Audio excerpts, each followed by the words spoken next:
All right, so we're on pace to open up at records. You say you're still bullish on stocks. So if you're still bullish on stocks, what's the play right now? Is it about value stocks right now? Is it about perhaps dividend stocks? Do you continue to pile into tech? Where's the move? Frank, I think you want to be diversified here. In our view, what you want to do is you want to own growthier value and garbier growth as your core, wherever you can pick up a dividend and still look at primarily dividend growers rather than just dividend payers. We think that's the place to be.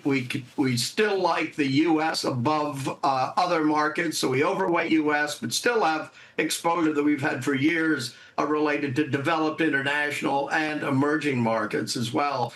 It looks good for equities. If anything, we think it's overweight equities.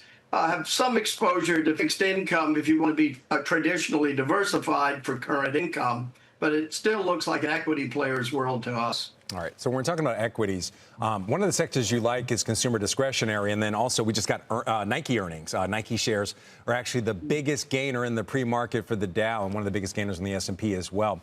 When we're looking at consumer discretionary, Nike, by the way, it beat earnings expectations that were very low. The bar was very low. They also flagged some issues going forward, $1 billion in tariff expense, some supply chain issues, and also they still expect sales to be lower. What are you seeing in the consumer discretionary sector that's getting you excited right now or making you see some opportunities? Well, what makes me see some opportunities, I try to right-size my expectations here as we still see how all this tariff business works out, okay? That's an important thing to consider. But what we do see is that is a consumer that has been remarkably resilient because jobs have been resilient, and we see businesses resilient. And as a result of that, we expect that the consumer will, even though the consumer has slowed some, but sentiment remains one thing. But when it comes to shopping, the American consumer justifies much of their existence by what they can buy for themselves or their loved ones with their labor that they perform. Okay. And so we still like the consumer. So, John, we're going to talk about this much more later in the show, but I do want to ask you just specifically about potential market risk behind the idea of a shadow Fed president. How do you think investors view that risk? We've seen some reaction in the currency market, but what about the equity market?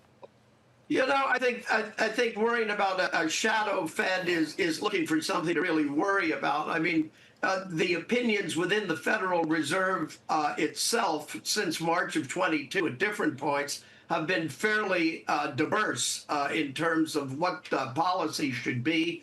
But the Federal Reserve, the main thing is that it remains independent. If there's another channel rolling there in terms of commentary, I mean, you can just consider what Bessent might say right now, looking for lower rates while Jerome Powell remains pretty well where he is, with an opportunity probably to see rates trimmed somewhat in September is what we think. September and probably at the end of the year. Another down payment by the Fed. By the end of the year, we expect another 100 bips will have been removed from the monetary policy elevation that came from March of 22.